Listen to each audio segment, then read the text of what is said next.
Who indeed? Oh, there's the brown line.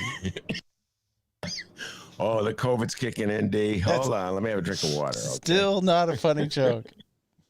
Oh, sorry, man. All righty then. That's fired me up for the topic of the day, D. Very appropriate. That, of course, is Mayor Lori Lightfoot from her last PSA. We'll get into that. It's called a tease, everybody. A tease. You are good, my man. Yeah, man. Your Ben Joravsky show for Wednesday, May 26th is just moments away. But before we do this, we need to thank our sponsors. Sponsors like SEIU Healthcare, Illinois, Indiana, the Chicago Federation of Labor, our sponsors, as well as the Chicago Reader, chicagoreader.com for all things there is to know the city of Chicago, where to go, what to do, what to eat, what to drink, what to smoke, and so much more, including political columns from our very own Ben Joravsky, Maya Dukmasova, and they even talk about restaurants and food. So much. It's Chicago Reader, chicagoreader.com. Also, if you want to help out the program, you can become a bin head, chicagoreader.com/Joravsky, Jorav as in victory, SKY. You can either be in the alley, the avenue, or the boulevard. For more information, chicagoreader.com/Joravsky. And the Ben Joravsky show starts right now.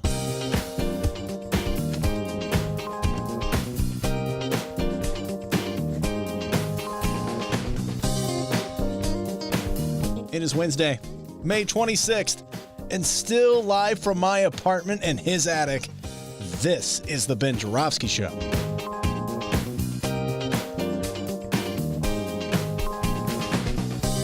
Today on the program, legendary Chicago journalist Monroe Anderson returns.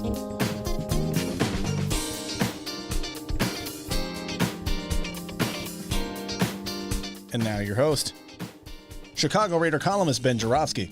Hello, everybody. Ben Joravsky here. We're calling this Stupid Chicago Wednesday, and here's why. Woke up this morning, got hit with the media equivalent of a 1-2 punch from Mike Tyson. Boom, boom. Man, I was stumbling around seeing stars. Didn't know where I was. First, there was breaking news from Patrick Smith, ace reporter at WBEZ. Then there was the latest public service announcement from Mayor Lightfoot about the beaches being open. Woohoo! To quote Mayor Lightfoot from her last public service announcement. So let's start with Mr.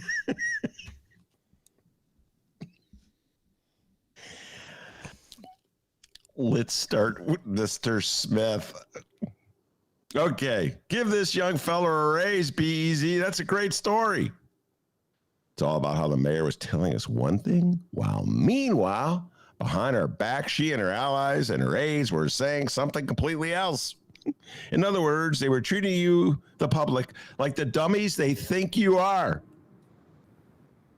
Let's get it away. Let's get a little more specific, huh? Take it away, Patrick Smith. Quote, after a violent 4th of July weekend in 2019, both Mayor Lori Lightfoot and then Police Superintendent Eddie Johnson pointed the finger at the county court system, end of quote. But, quote, about 10 days later, then Deputy Mayor for Public Safety Susan Lee emailed her colleagues alerting them that a group of other public officials had taken issue with the mayor and superintendent, attributing violence to the people bonding out of jail, referring to the process in which people accused of crimes can pay money to be released from jail if a judge finds that they're not a threat to the public. End of quote. Moreover, Lee wrote in her email that she knew there were concerns about the quality of this data from some, but she also wrote that the Chicago Police Department was invited to review the data, but that review never happened. And then Mr. Smith, like Mike Tyson, lowers the boom. Quote, despite Lee's concern and the available data, the talking point persisted, end of quote. Boom, as the kids back in the day used to say, treated or trick or treated if you were really treated. D, do they still say treated, or is that just... I have no clue.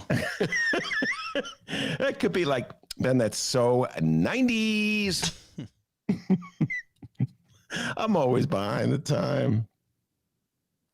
And how did Mr. Smith from Bree Easy know about these emails? Well, how else? He got them from the emails hacked by the hackavists, the ones we've been talking about for the last couple of weeks on this show, the one that Freddie Martinez was on the show just talking about yesterday.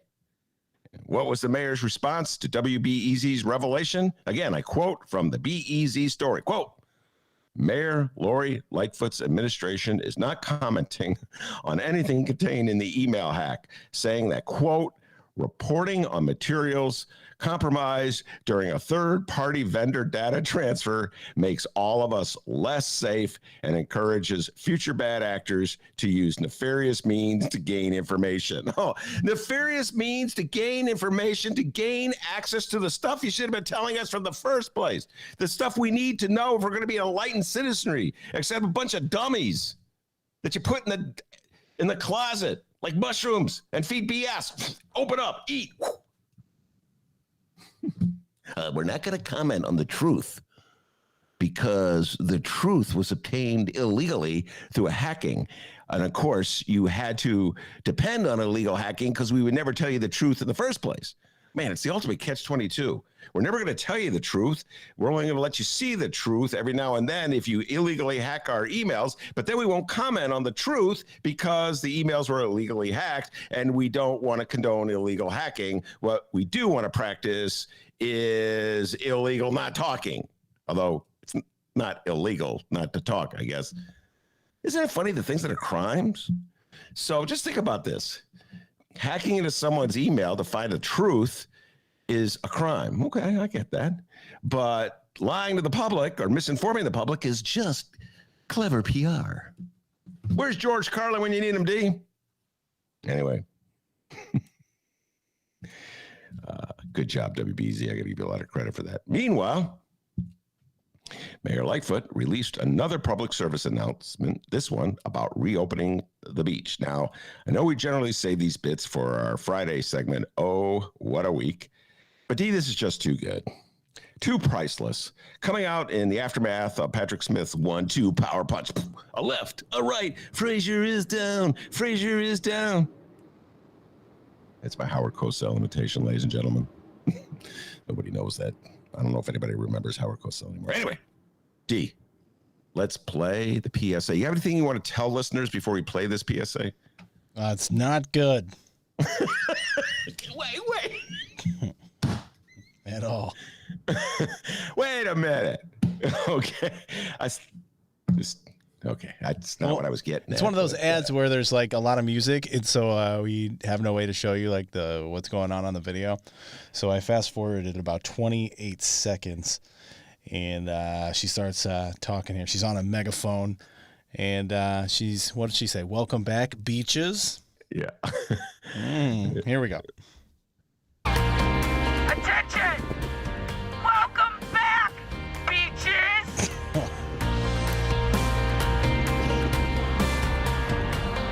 Welcome back to the lakefront. Would you like some water? Welcome back to the lakefront. It's her handing out water to people riding their bikes on the lakefront. Absolutely. Would you like some water? How are you? Welcome back to the lakefront. Good. How are you? Good to see you. Welcome back, Chicago. The lakefront is open. And her riding her bike. And yes, she's wearing a helmet, people.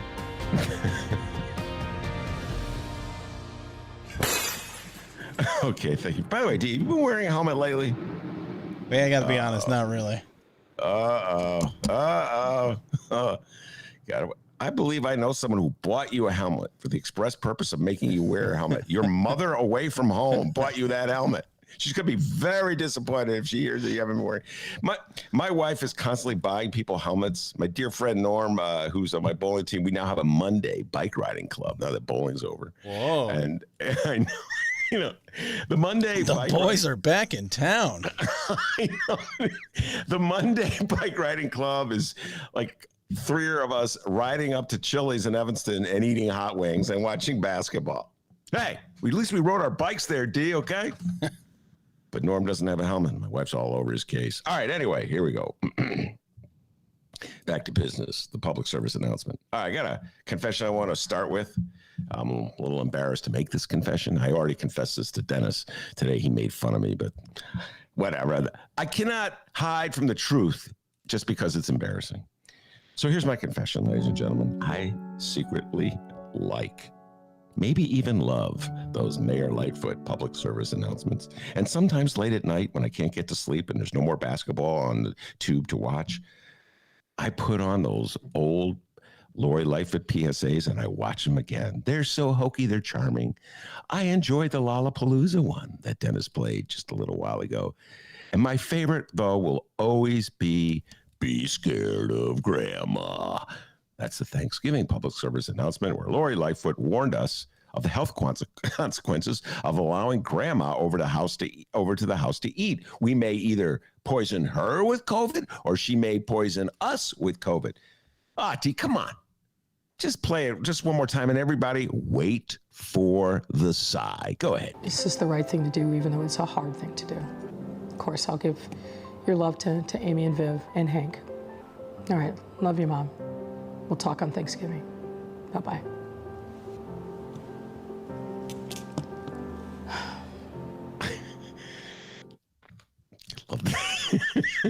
I love the sigh, ladies and gentlemen. Sometimes it's 3 a.m. I go, just one more sigh, Lori.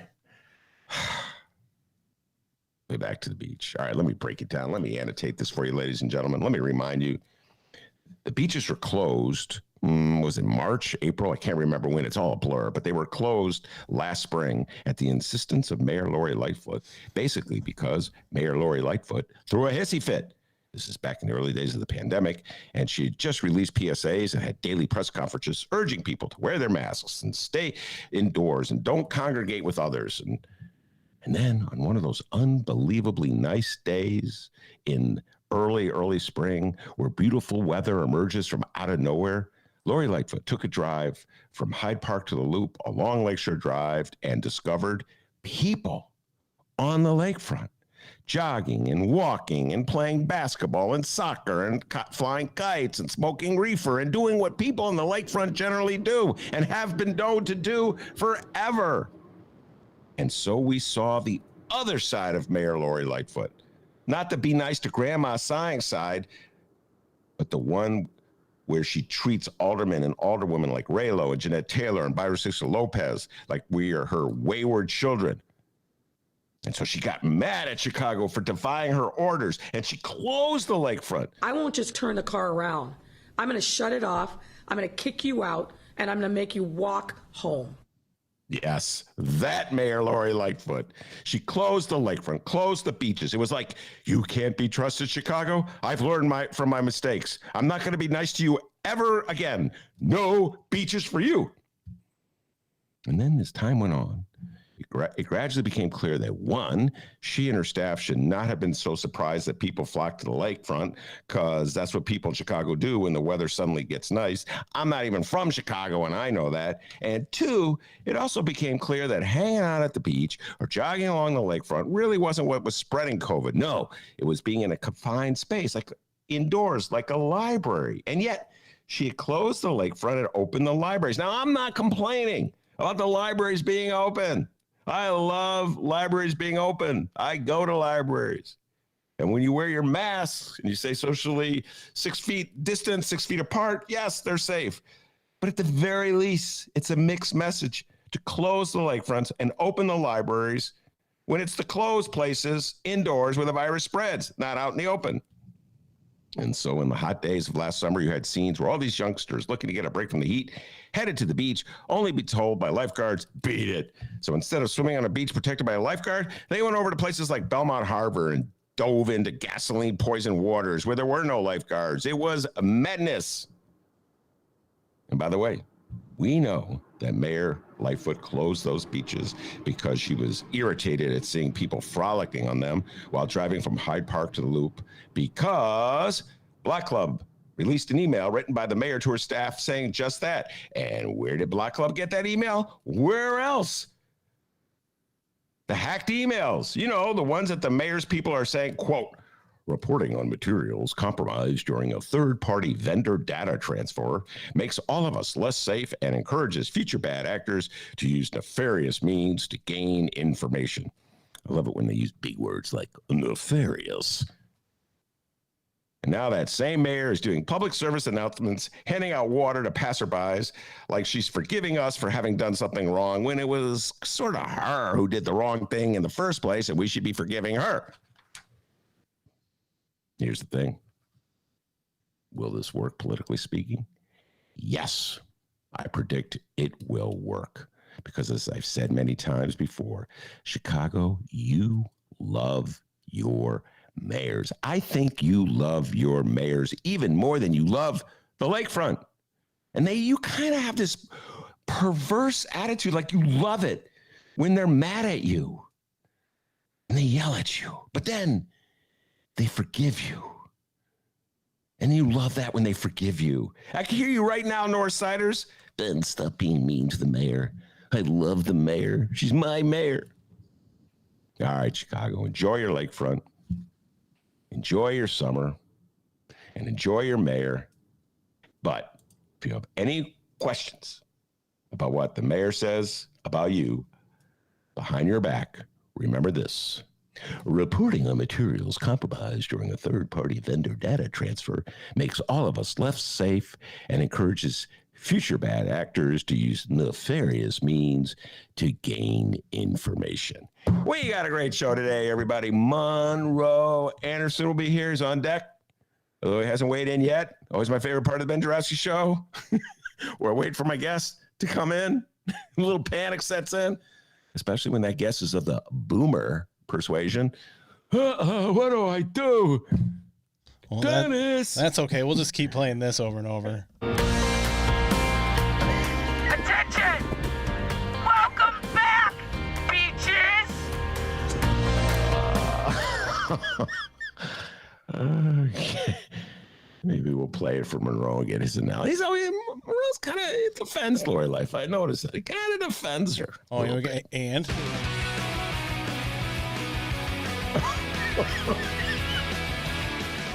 What do you think? Dude, I love this song. I like this playlist I put together. Let me let you listen to something else. Check this one out. Oh, yeah. Oh, yeah, that one's good too. Yeah. But you know what's so much better? All right. Yes. You know, if life was only as much fun as Mayor Lori Lightfoot public service announcement D, it would be a great life, wouldn't it? Then Arwani's got some skills. She's kind of funny. I'm just saying. No, Arwani. That's our health commissioner, ladies and gentlemen.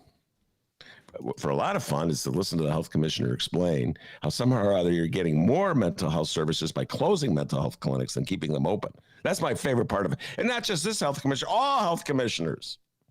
See, Ben, what happens when you close the health clinics, the mental health clinics, you encourage people to go to private vendors. And there are a lot of private vendors. So there's actually, by cutting, we're adding. Oh, I get it.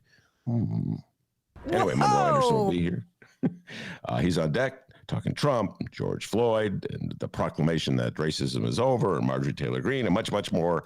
We'll be right back with Monroe Anderson.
And now, the list of things that you can buy at the Chicago Reader store at chicagoreader.com. Things to wear like Chicago Reader hats, t-shirts, bandanas, and face masks. Things for your daily life like the Chicago Reader camping mug, Chicago Reader tote bags, and a Chicago Reader reporter's notebook. Things for you to read like our Reader recipes, the Chicago Reader 420 companion, our Chicago Reader best of book series from journalists Maya Dukmasova, Mike Sula, Ben Jarofsky, and Lior Galil, the Chicago Reader coloring book, and the Chicago Reader stay home puzzle. Find the Chicago Reader store at chicagoreader.com and show your support for the nation's first free weekly newspaper since 1971.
Welcome back to the Ben Jarofsky Show, live from his attic. Ladies and gentlemen, I think we could have charged admission to listen to that last exchange between Monroe Anderson and me, one of my oldest friends in the world, Monroe Anderson, not only a friend for a long time, but old like me, two baby boomers on a cell phone. Did you? Wait, I think what you got to do is what the millennials call refresh it. There's something called refreshing. Anyway, Monroe's like looking at me like, I understand computers. I'm not like you. Yeah. I have a son who's a computer engineer. Yes. I beg your pardon. Yeah. Well, his mom may have had something to do with that. He didn't get there by accident. No, Joyce Owens, who, by the way, is ducking and dodging me. You ever notice that, Monroe, before we go on, how Joyce and I always be chatting on the phone? I go, Joyce, when you coming on the show? Oh, Ben, I got to go. Here's Monroe. Have you ever noticed that? Yeah. It's the fastest way to get Joyce on. Ben, when are you coming on the Ben, I got to go. Here's Monroe. Monroe, she wants no recognition until after she's dead. You know what? It's a shame, ladies and gentlemen, because Joyce Owen is, first of all, she's a brilliant artist, but she's very funny, very smart, and has some really good insights about politics and the human condition in general and art and all kinds of. She'd be a great guest, but you can't force someone to be a guest on a podcast, Monroe. Right. That's just the reality. So, all right, so much to discuss. Donnie Trump, Marjorie Taylor Greene, George Floyd. Cancel culture from the right. My latest comment, I don't know if you got a chance to see it. Yeah. My beloved lefties have closed their eyes to the anti-Semitism that's around them. We don't see. Oh, wait, because our eyes are closed. Right. And we got a lot to. Actually, their head's in a hole. It's in a hole. Yeah, it's hard to see when your head's in a hole. I don't want to see because it's upsetting. I don't want to deal with contradictions in my own life. But I want to talk about everybody else's contradiction. You ever notice that, Monroe? Everybody wants to talk about the inconsistencies of the other side, but never want to talk about their own inconsistencies. But I don't know. Where do we start? Let's start with George Floyd. Okay. And front page news in every newspaper that I get 4 newspapers, 3 newspapers home delivered, and I get the Washington Post. Monroe, I have to tell you, I never would have imagined the death of a completely unknown man in Minneapolis over a year ago would resonate the way this has. It's almost like a modern day Emmett Till. Yeah. And I just, that a year after George Floyd was murdered by those police, there are front page articles about George Floyd 1 year later. Oh yeah, it's been an incredible impact. I mean, and one of the ways I've noticed it is watching TV. There are more Black people in commercials on TV in this last year than in the entire history of TV. I mean, it's just absolutely amazing. And they have interracial couples. They have Black people of all stripes, good-looking Black people, not so good-looking Black people, fat Black people, thin Black people. It's just amazing. And selling products that I didn't even know we used. Yeah, it is. The only thing I could think of that compares to this, and was, of course, in the aftermath of the assassination of Martin Luther King, and here in Chicago, the West Side went up in flames. And Monroe, yeah, you lived here then. Your beloved Gary. I think there were riots in Gary as well. Riots all over in cities all over the country. And in the aftermath, like all of a sudden there was open housing initiatives and push journalists. They started looking. So we should at least have one of them on staff to cover the riots. That's how I got my illustrious career. Because they hired you to go, okay, Monroe, we're hiring you now. You see those burning buildings? Go cover it. Right. Yeah. No, the day I had an interview for an internship with Newsweek magazine here in Chicago. Mm-hmm. It was the day after Dr. King had been assassinated. Chicago, the West Side was in flames. It was the easiest job interview I've ever had in my life. It's basically, when can you start? Well, I have to go back and finish the semester, but I'll be here this summer. It's basically, when can you start? Hurry up. Right. Yeah. So a lot of sort of. Speaking of this whole rush on Black people now, you also have a situation in Green Bay where they're replacing a great quarterback with a Black quarterback. And we're going to have a Black quarterback here in Chicago. Now, one of the articles, obviously I'm not as good with sports as you are, but one of the articles I saw was that because of the success of the 2020 Black quarterbacks, suddenly they're a hot item. I can remember there was a time when they didn't think we were smart enough to actually run a team. They thought we could run the ball, but not a team. All right, we're going to go into this tangent, which I'm happy to go. I was talking about this. This is one of my mini obsessions, the attitude that white people have toward Black people when it comes to sports. And then in particular, the attitude that white people have about Black people playing quarterback. And you're absolutely correct. Quarterback is this position which has been elevated. This is the person who is like just behind the coach and intelligent. This is how they view it. Right. It must be brilliant, like a chess player. And they like liken it to the mind of a chess player. We're always anticipating a move 3 or 4 steps ahead of the other guy. You can quickly change. And you're right. And nobody has ever said this, Monroe, but this will get into when we all have this further conversation when we talk about attitudes of the left toward Jews. I've heard white people talk about black people for so long that I know the attitude exists. Black people just don't have what it takes to do. I know that, Monroe, and right. You know it too, because you've heard bits and pieces. You may not have heard this as much as I've heard, but you've heard enough to know that prejudice exists, correct? Yes. It's existed in everything. For example, there was this, when I was at the Tribune, there was this reporter, Bob Davis, who covered City Hall for the Tribune. And he once said to me, well, they couldn't have blacks covering City Hall because they needed somebody in there who knew how to talk to the guys, who could talk to the guys, the politicians at City Hall. He also one time made a comment about one of the aldermen, and he said he was the dumbest white man he knew.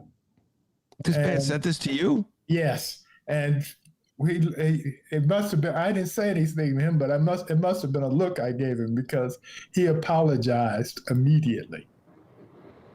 Wow. Well, that is really you caught me off guard with that one because that's just so out there, you know. Right. Usually, right. I think white people veil it a little bit when a black guy's around, unless they've been drinking. We'll get into this again. We'll get to the Jews. You know, it's just yeah, in the newsroom or something. No, let me go back to the '80s.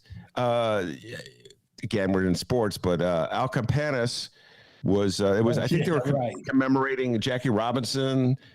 Jackie Robinson, like whatever, how many years it was then, at 40 years maybe, since he was the first black man to play in Major League Baseball. And they were asking Al Campanis, it was a Nightline. He was the general manager, some muckety muck with the Dodgers. And he said, well, why did it take so long? And he goes, well, blacks didn't have the necessities. And then he started talking about blacks can't swim. And I mean, he put it out there. I guess some levels, you just got to give him credit, Monroe. You know what I mean? He put it out there. And Ted Koppel's like, okay, I can remember back in the 70s, some white long distance runner saying that blacks couldn't win the marathons or what have you because they were too lazy. They could only run the sprints. That's stupid on so many levels. Because number one, first of all, it's like sprinting is not a lazy man's sport. If you ever done it, you would know. Right. That's number one. And number two, the greatest runners in the world, long distance runners, are black men and black women. Yeah, now, but back then, I don't think they were. Heck yeah, Kip Keino in the 1972 Olympics from Kenya. Man, I used to love watching that guy run. And then they made such a big deal about Dave Waddle. Oh, my God, I can go on and on about track and field. You got me going. He was a white man, and they were so excited because he won the 880. I think it was in 72. Don't quote me. It could have been 76. My Olympics are coming together. Okay, he's past one. It was in the 60s when I heard this. But and you get to be a certain age, and those years blend on you. But no, I was shocked when I read it because I was going, I don't know that much about sports, but that doesn't make any sense to me. No, it makes no sense at all on any level, in any degree. But that's the attitude that's prevalent in sports. And that's the attitude. And so what really kind of irritated me, Monroe, is that like nobody would address the possibility, even the remote possibility, that the Bears had been prejudiced when they made that draft choice, when they overlooked the greatest quarterback of his generation, Patrick Mahomes, to take the most mediocre quarterback of his generation. Nobody even like. Well, but there was grumbling about them taking Trubinsky. Now, I don't know if that grumbling was because they didn't get Mahomes. I didn't pay that close, but I can remember reading on Facebook some comments from people saying, God, Trubinsky, what a horrible decision. Let's go there.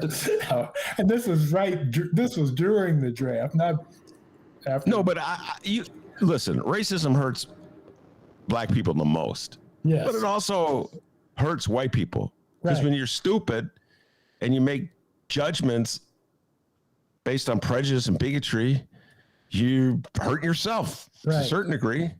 And, and also, I can remember there was this book about basketball, which is, again, your field of expertise.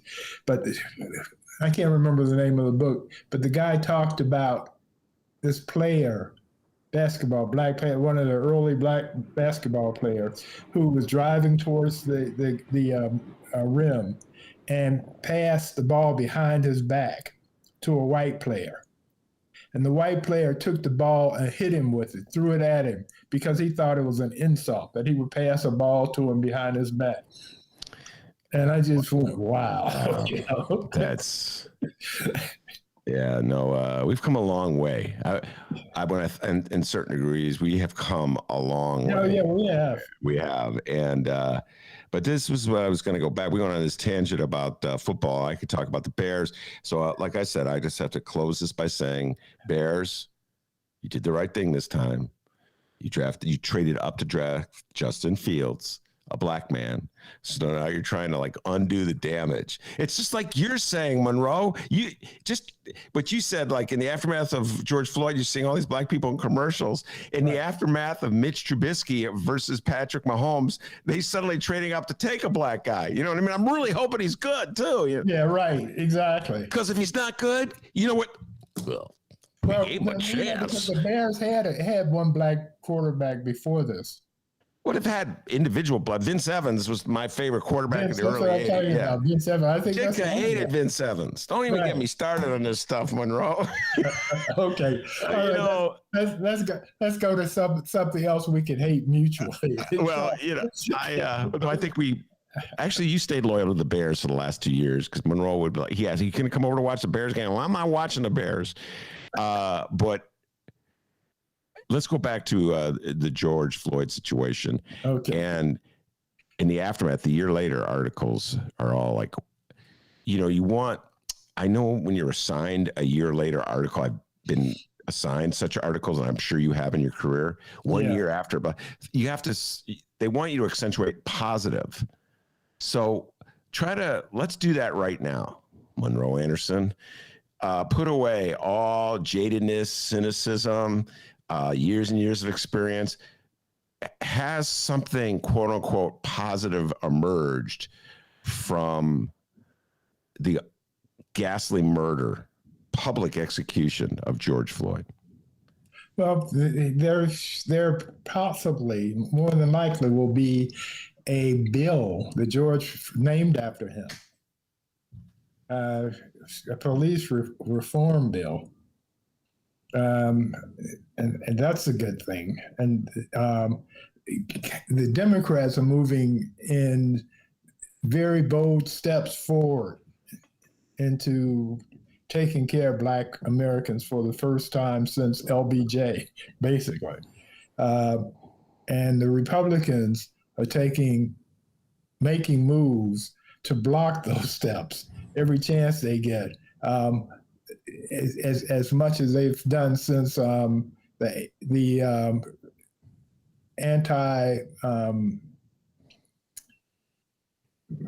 progressive movement in the 1870s after Reconstruction, when they decided it was not a good idea to have blacks in Congress and voting and things like that. And so they had the reign of terror with the KKK.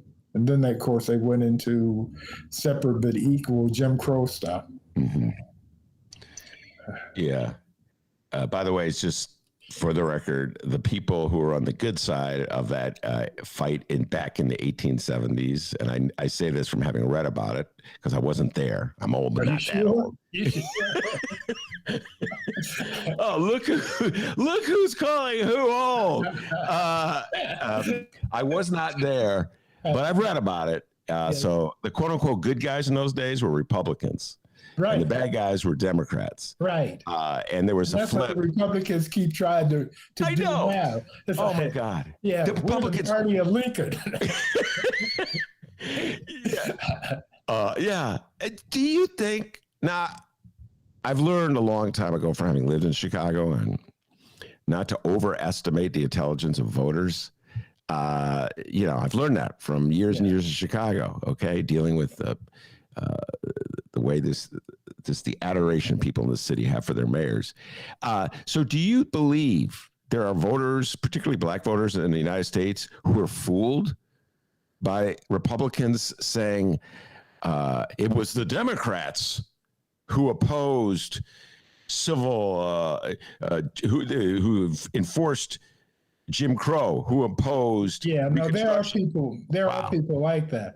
See, because this is the thing, you and I spend much of our waking hours paying attention to politics. Most people don't. They're trying to put food on the table, keep a roof over their heads, keep gas in their car, going to church, or they have other lives besides politics. So when they dip into that world, it's very superficially and it's very stereotypical, their exposure for the most part.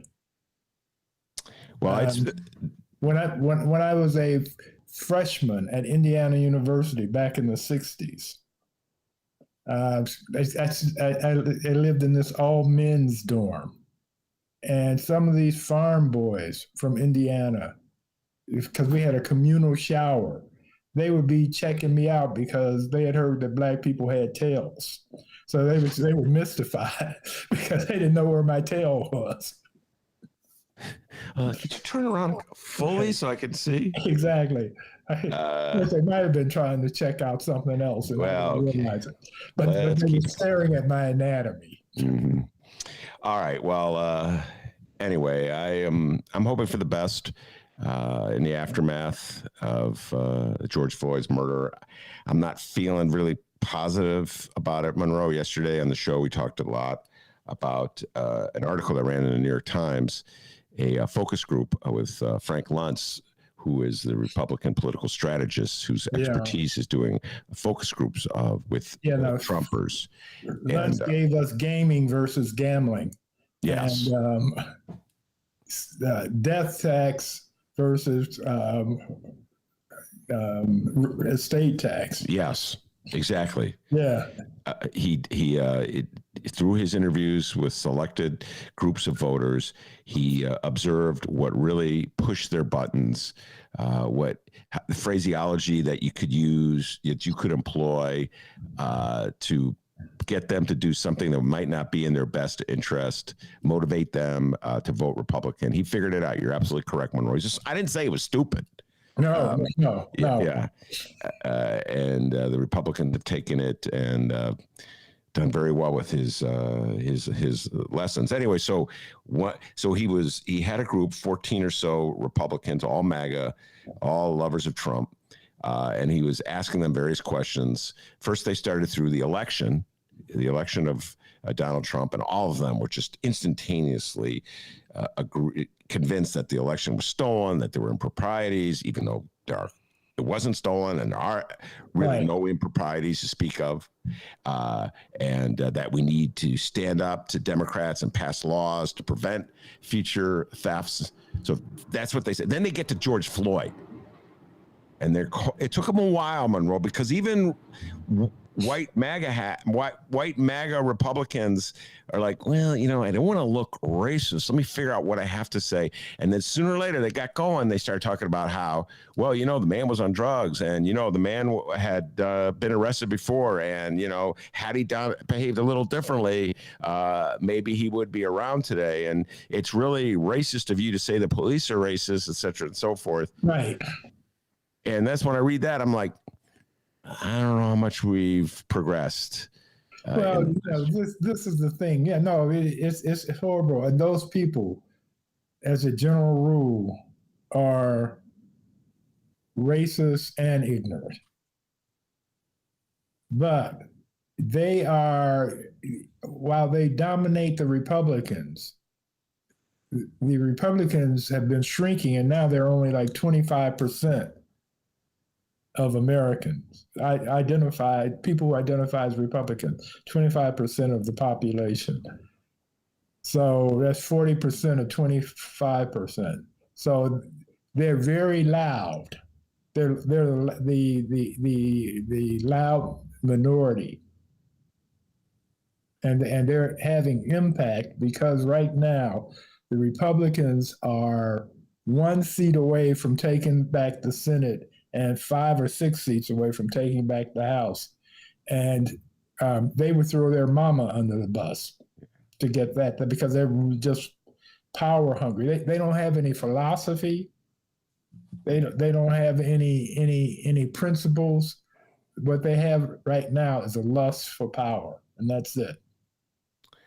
Well, to this point, I'm concerned about this, Monroe. I was chatting with a good friend of mine, Lenny Mata Hoppenworth, who is a reader. She works for the Reader, but she's also a political activist in the north side of Chicago, very affiliated with the indivisible groups.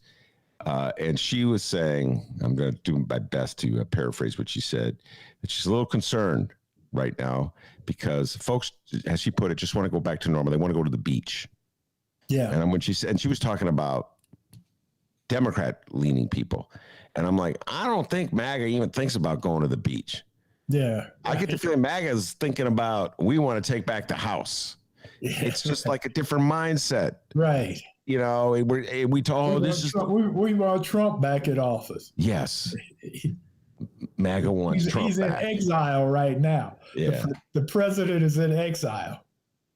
But what MAGA, like your anti-Jewish people, your anti-Semitic people who claim that they aren't and don't know about it, Trump is not coming back to the White House. Trump is going to be running not for president, but from the long arm of the law. All right, let's get into that. It's always my favorite part of Monroe Anderson conversation when he tries to assure me that Donald Trump will one day be held accountable for his many crimes against mankind. The orange man will be wearing an orange suit. It will go well with his hair. All right, give us the latest and take the deep dive a little bit. Go ahead. Okay, the latest is that we now have a grand jury that has been seated and will be looking into Trump's business, the Trump Incorporated, his family business. They will be looking into it. They have all his papers, his financial papers, and they've gone through a lot of them, not all of them. They're going to have a grand jury. Weisenstein, anyway, Trump's accountant, who has been his accountant, was his father's accountant. Yeah, he knows all the secrets.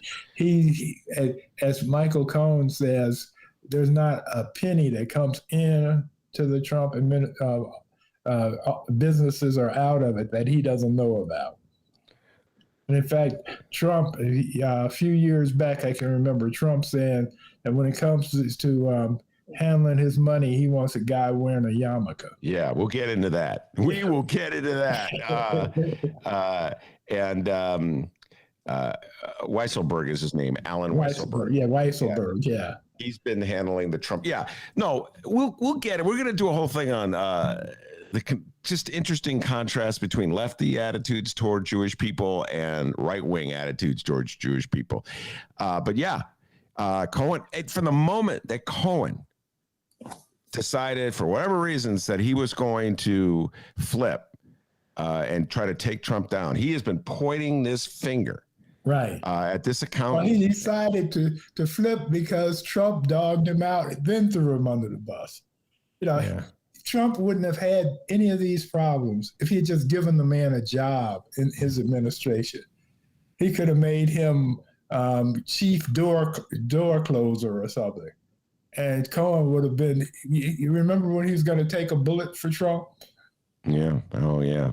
He was, and now he's become Superman, and the bullets are bouncing off him. I don't know if I go that far. Is he still on MSNBC? Do they still bring him on? Oh yeah, he's no, they bring him on all the time. Okay, he's on. Sometimes he's on 2 or 3 different shows at a time, depending on what's going on in the news.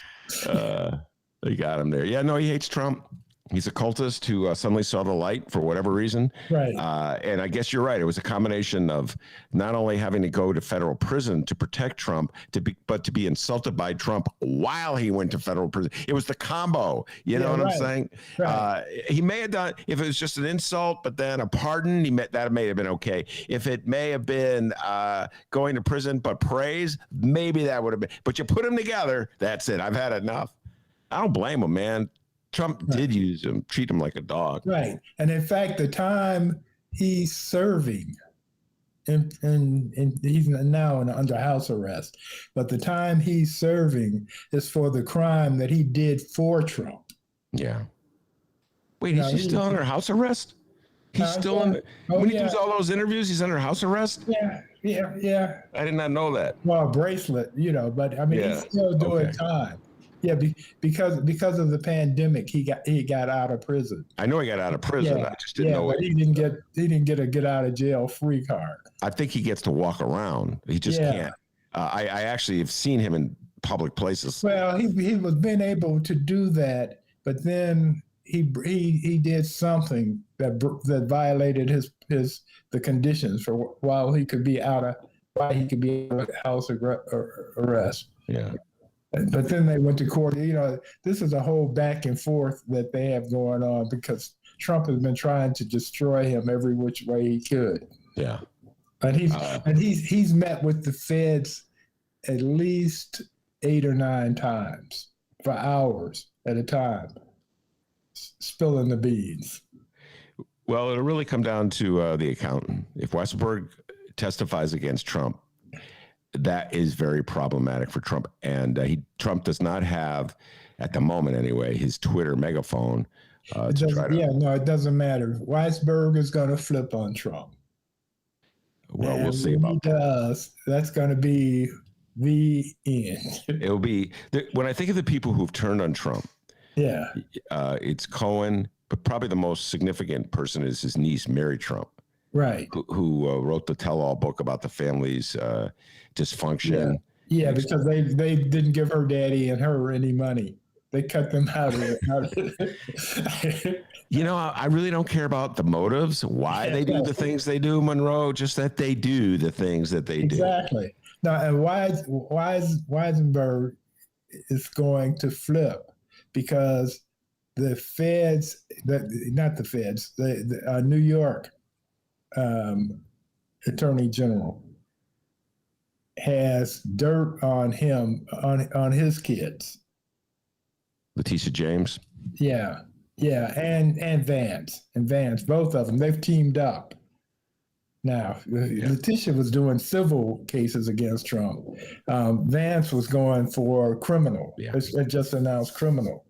And part of the criminal stuff that Weisenberg has done is he's accepted all sorts of Trump operates like a mob boss. And so what he does to keep people loyal is he will buy them a house or put their kids through college, things that make you appreciative of him and tie you into him. And so Weisenberg's former daughter-in-law is one of the witnesses against him because she lived in a house for 28 years that Trump was paying for. And Weisenberg's son wasn't putting it on his taxes. He's just living there. And so they're going to have him on a tax count. So they're going after Weisenberg's children. They squeeze him. To squeeze him. Yeah. And so what he's going to have to decide, he has 3 decisions. He can stick with Trump, or he can see his kids go to jail, or he could spend his golden years in jail. He's 73 years old. He's even older than I am. If such a thing is possible. Listen, just listening to you lay it all out, I got mixed feelings because usually I'm on the side, I don't know, rooting for the feds while they squeeze somebody this way to get them to talk. It just is unseemly, to put it mildly. Well, but when it comes to the Trump, that's Rudy's tactics. Yes. I mean, he created those tactics when he was in that position back a very long time ago. And so I think it's poetic justice that they're going to do it to him. They're going to use his own tactics against him. And see, I have a confession to make here, Monroe. I'd like to think I'm a man of principle, but I realize that after all these years, it's really hard to stake a principle and stand by that principle on behalf of somebody who has spent his entire career violating that principle. It's hard not to say, you know what, you get what you deserve, because you were never near a front line when it came to fighting for people who truly are being abused by feds. Donald John Trump and his ilk have never been any, like, you think about what the feds did to all the hippies and the activists and the Black Panthers and Martin Luther King back in the 60s. Central Park Five. Well, that's police department. Yes, we're moving on, right? But Trump ran the full the full ad in the New York Times saying they should be executed. Yes. So now you want me to sit there and go, oh yeah, no, it's really wrong that they're doing to you. They're squeezing you. And by the way,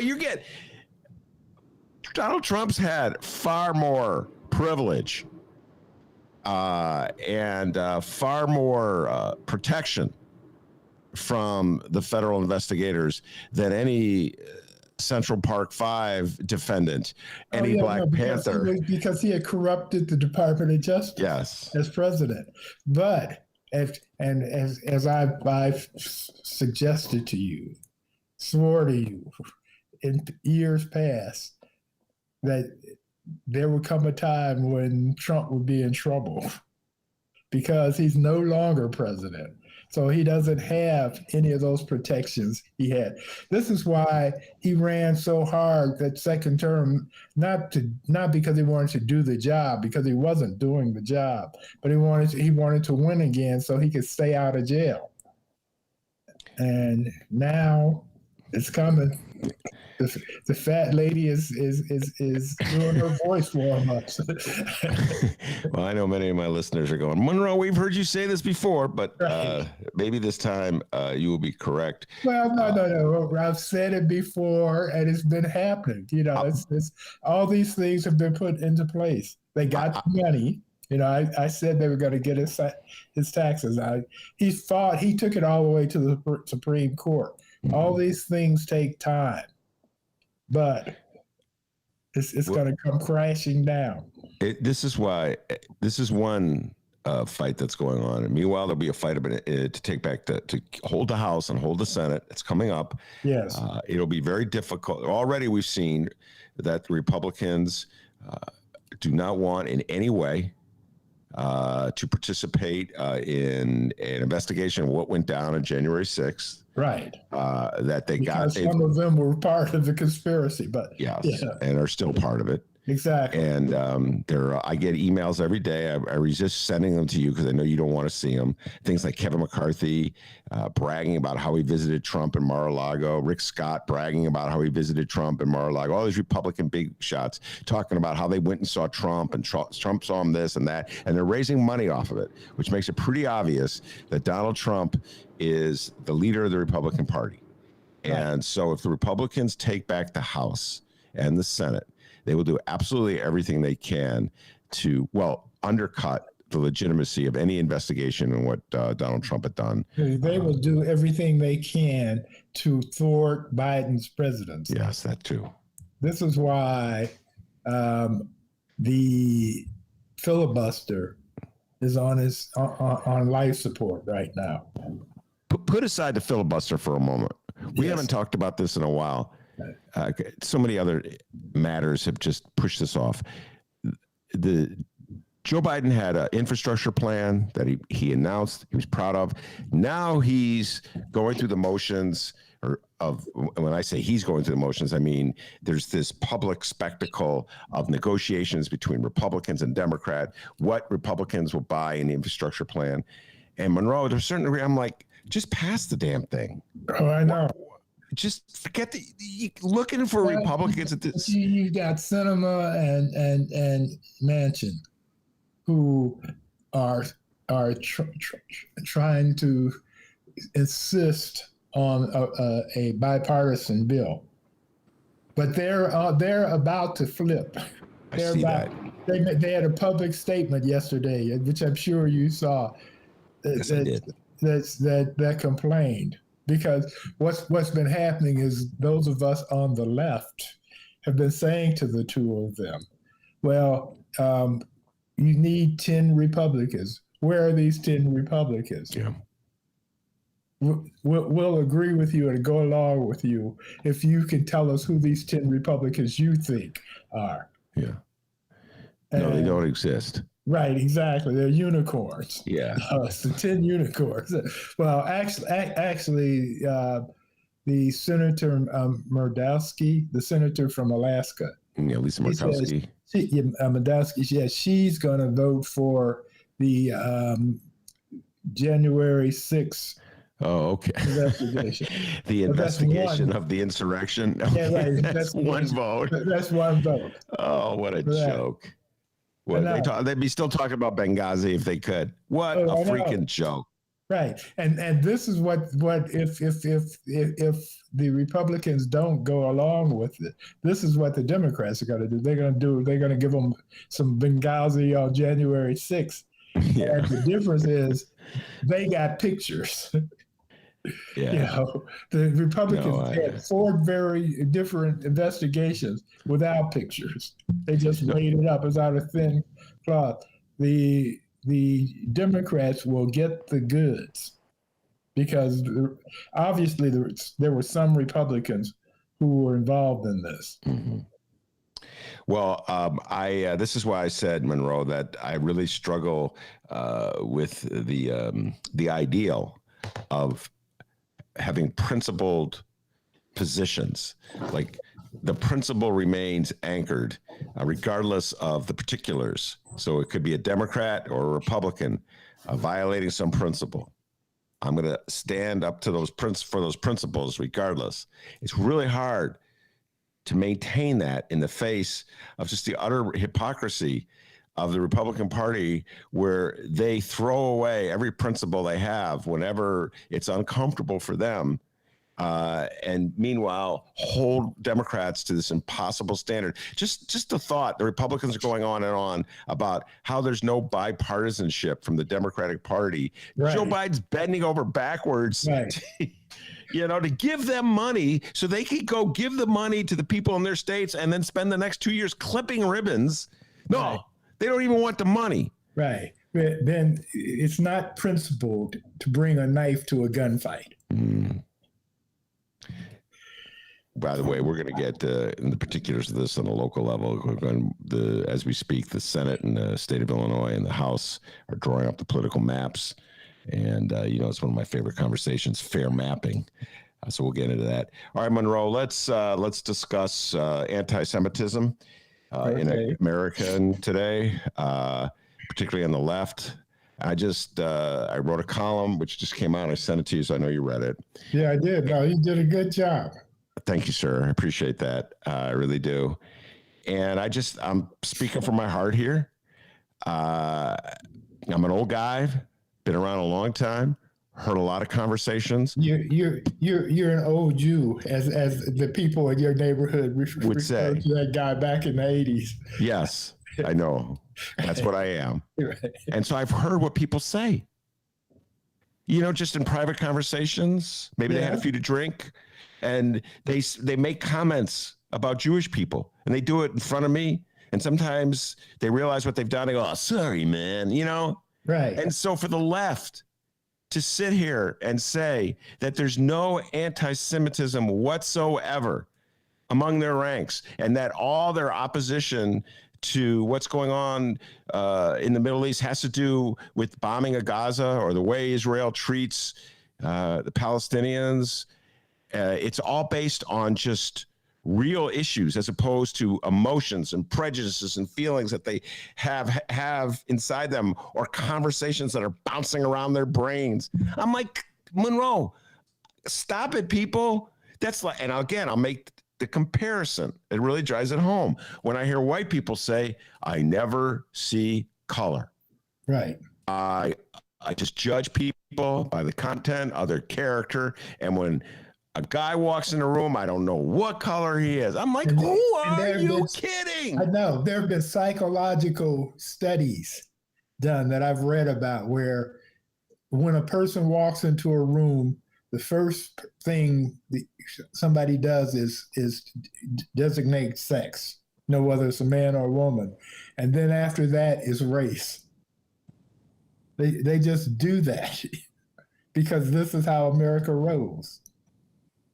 It may happen differently in other parts of the world, but here it's definitely that way.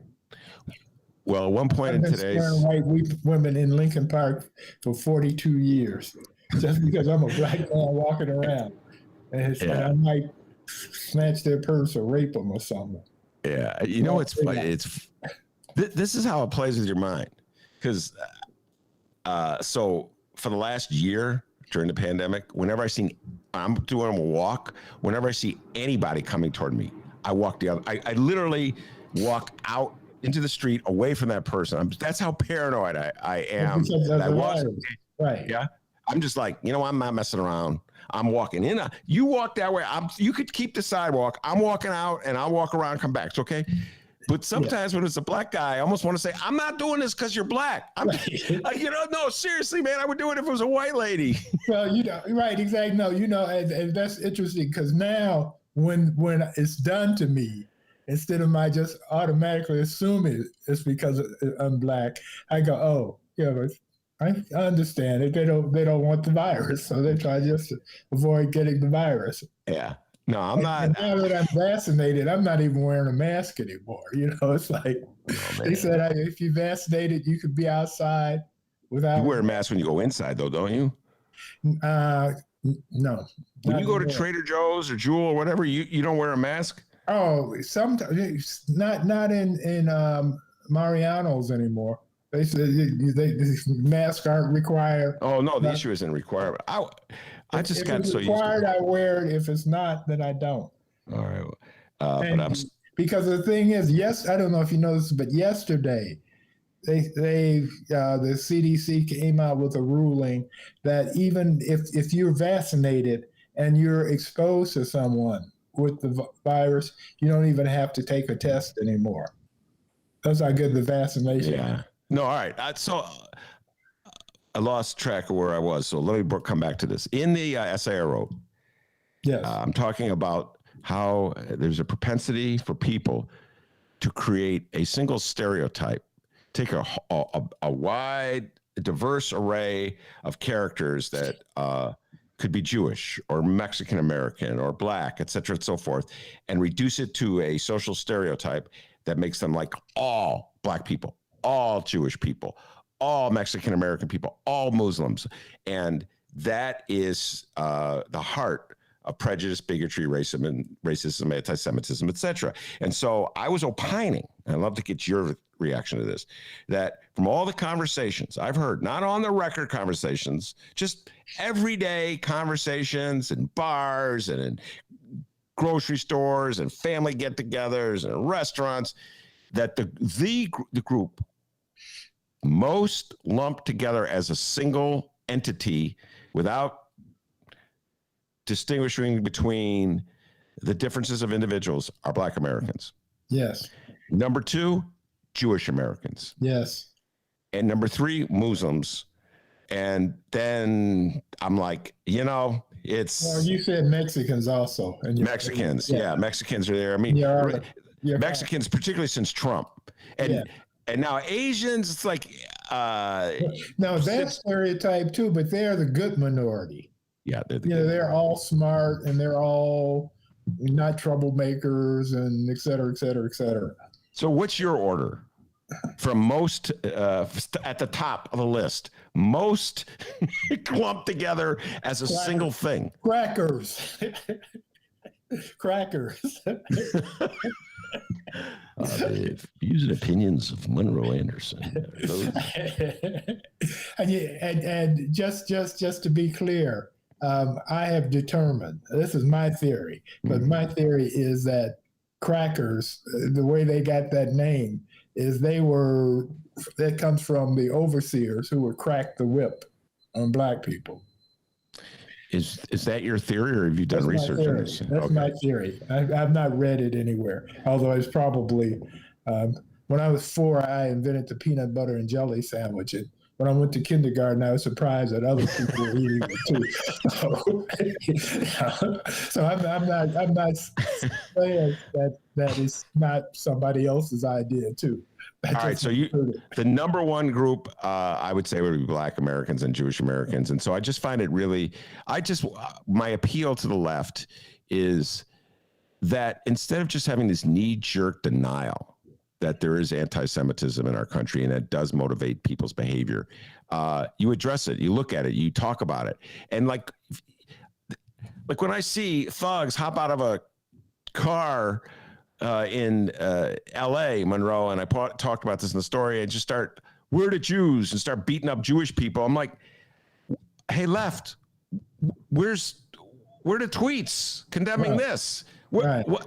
And it's like the lefties they don't know what to say, Monroe. You know what I mean? It's like they don't know what the political correct way of dealing with Jews getting beat up. It's kind of like, well, shouldn't there just be talk about a principled stand against people just beating up people on the street because they're of a particular ethnic group? Your thoughts? I think the problem is that right now where we are, because we're so divided in so many different ways, that we need somebody else to blame our problems on. And so with the liberals right now, because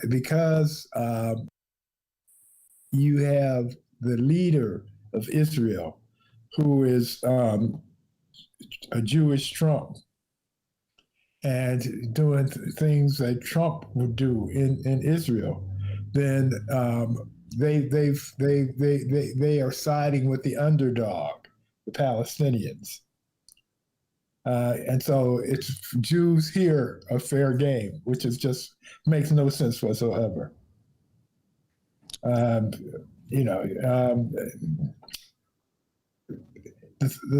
thing is, I read this thing about how human beings need to have a story to make sense out of something. It could be random. And because they don't understand it, then they make up some reason. I mean, personally, as an atheist, I think that's how we got God. There's all these things going on that we couldn't figure out how it was happening. So we figured there was some mighty man up in the sky who was making decisions on what should happen in our lives or not. And if we didn't do what he thought we should do, then he would punish us. And if you see the volcanoes going on now, have you seen these TV pictures? That's where hell came from, I think. Is primitive man, or more primitive than now, saw this fire coming out of the earth and said, "Oh, that must be where hell is, down there in the earth." And then we look up at the clouds on a beautiful day floating by.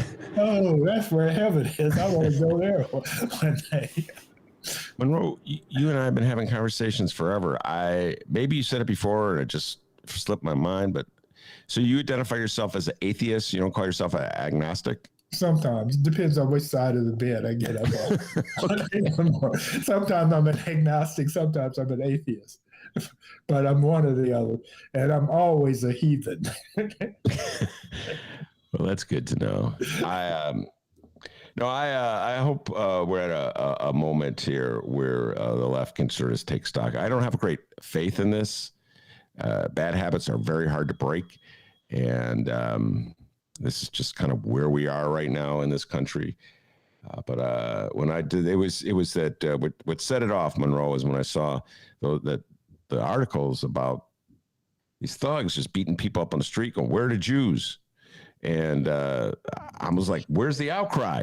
And it's only like Jewish people are outcry. Yeah, but we're in such weird times. All these killings that are going on, and this is blacks killing blacks in Chicago, and some of it is gang related. A lot of it's gang related, but it's also social media. Mm. Somebody says something stupid about somebody on Facebook, and so they decide that they need to die. So they go to they know they're having a party or something. They go over there and shoot up the party. Yeah. I mean, it's crazy.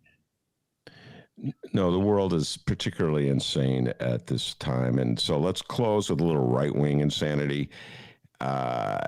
Marjorie Taylor Greene, Congresswoman from Georgia, has got to be the winner of the esteemed most batshit crazy congressperson I have ever seen. Now, Matt, if you have another candidate, Monroe, please let me know. But the stuff that comes out of her mouth, the way she behaves, it's almost like she's lost control. So she goes up to people in the streets and starts hectoring them and following them. This is Trumpism at its height. Like, the Republicans don't have any plans. They don't have a program. They don't have a platform. They don't have principles. They don't have anything. But the one thing they have is the crazier you act, then the more money you can get from other Republicans. as long as you diss the libs. That's what you have to. You have to trigger the libs. If you can do that, then people will give you money. And so this is what she's doing. This is how you become a rich and powerful Republican nowadays, is by saying crazy, stupid stuff, or doing crazy, stupid things. The teenager that from Illinois that went over to and shot up the Black Lives Matter, killed 2 people. Oh, Kyle Rittenhouse, yeah. Mm-hmm. Yeah. He's gotten $2 million and some dollars for his defense fund on a funding for killing 2 white men who were in a Black Lives Matter march. Yeah, and I cannot allow this point to pass. The insane McCaskey, who waved his weaponry at Black Lives Matter protesters who were walking by his house, is now running for the Republican nomination to be senator from Missouri. And you know what? Here's the thing. The Republicans are telling the Democrats, we will agree to an investigation of what went down on January 6th if we get to investigate the Black Lives Matter rioting, which wasn't even... And Antifa.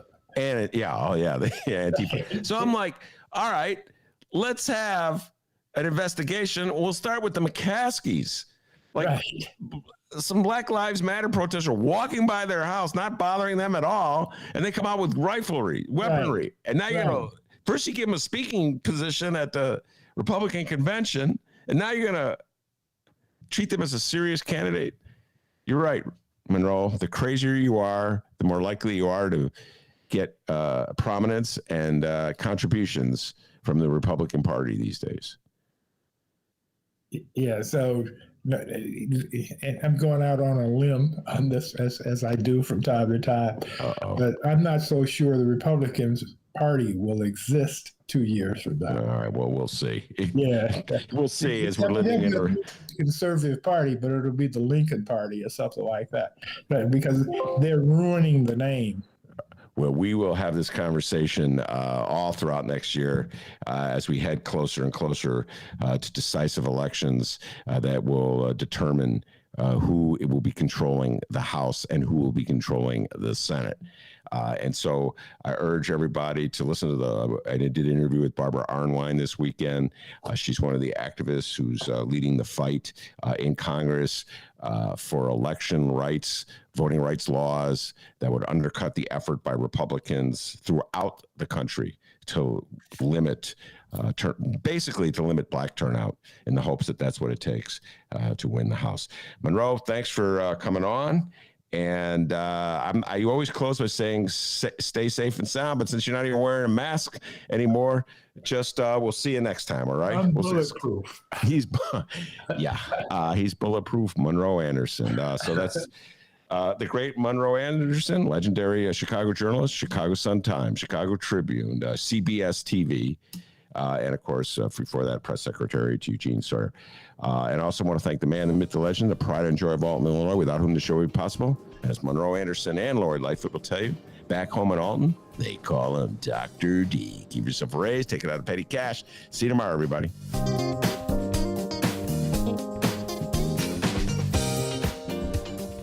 And remember, you can download previous Ben Joravsky shows, Benny J bonus interviews, and so much more at chicagoreader.com/Joravsky, Jorav as in Victory, SKY, or wherever else you download podcasts. You can always send us an email, BennyJShow@gmail.com, BENNY, the letter J show @gmail.com. You can find us on social media at Benny J Show, BENNY, the letter J show, and call our program 708-658-4788. That number again, 708-658-4788.